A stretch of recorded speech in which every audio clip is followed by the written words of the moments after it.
Hello everyone and welcome to another video. Now this is an AliExpress graphics card that was actually sent to me from a viewer by the name of Sam, so thank you because I've wanted to look at one of these for a while. In here is an 8GB RTX 3070M or 3070 laptop GPU that has been transformed into a usable desktop card. You may have seen videos of other models in action, but what these seem to have in common is a lack of support for official NVIDIA drivers. Before talking more about that though, let's get it out of the box. According to the packaging, we have a quiet fan, thick material, high temperature, oh we certainly don't want that, and solid performance. Speaking of solid, the card definitely has a quality feel to it. It's quite weighty. This card is 2 slots wide and it requires a single 8-pin connector. It also has 2 HDMI ports and it has 2 slots for display ports but just one actual physical port. This is a laptop GPU after all. It could be seen as a bit of a Frankenstein's monster, and that brings us on to the drivers. I was informed that official drivers don't work, but the seller did provide a link to drivers for it when asked, and these worked fine. That said, they were a bit dated. Luckily we can make use of a newer, an aptly named FrakenDriver or FrakenDriver, which will make setting up and using one of these cards far more simpler. There are also a couple of options to support the creator and get access to the very latest news and driver releases. Now this 3070M seems to go for about $250 at the time of this video, and the price could very well make up for the lack of official NVIDIA support. But on the other hand, relying on community releases or seller supplied drivers will put some people off, for sure. I commend the person or people who have dedicated their time to make cards like this work, but let me know your thoughts below. Would you get something like this? Have you got something like this? Now, as I said before, I didn't buy this one myself. It was very kindly sent over by a viewer, and one observation they made outside the driver stuff was that this specific card crashed after a couple of hours gaming. I've been using it now for about a day on and off, and as of yet I haven't been able to replicate this issue even when pushing it quite hard with ray tracing visual settings. That brings us onto the performance. I found that in operation the fans were certainly audible but not excessively so, and I made no attempt to adjust the fan curve or the power limits.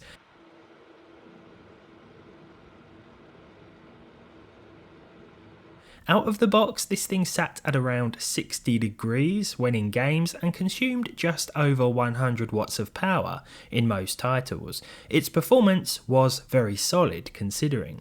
I paired it with my Ryzen 5 7500F and 16 gigs of DDR5 6000MHz RAM. I could have certainly pushed the settings and resolutions a bit higher in some scenarios. So for our first game we have Red Dead Redemption 2 with 1080p, the ultra textures, everything else set to high, the geometry LOD set to max and the grass LOD set to 2 out of 10 with TAA. At 1080p here we're seeing 110 FPS with a 1% low of 79 and a 0.1% low of 71, so a nice consistent gameplay result here. We probably could have gone with 1440p and perhaps beyond. Cyberpunk 2077 with the high preset at 1080p here, and I was expecting a lot worse in terms of that average figure, which came back at 100 FPS without any DLSS or FSR upscaling.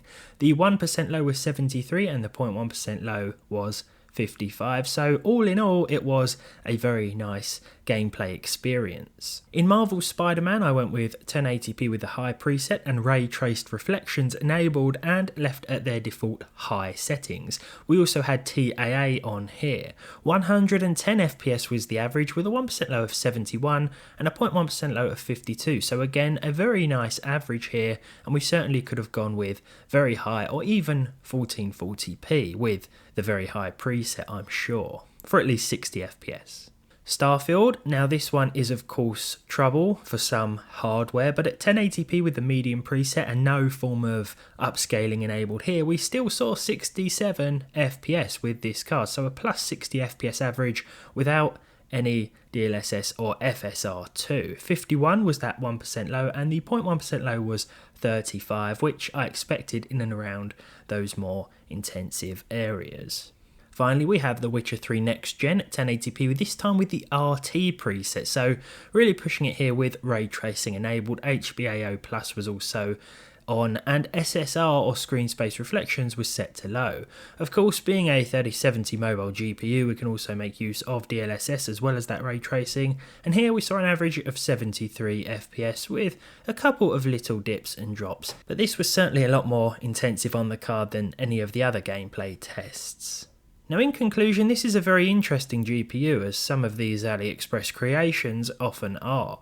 With no official support from Nvidia, I can see why they won't be for everyone. But let me know what you think down below in the comments, and if you would like to send me something, maybe an old piece of hardware, maybe something unusual, anything PC related really, please get in touch using the business email address in my channel details section. Alternatively, tag me on Twitter at RGNHD. Is it called tag?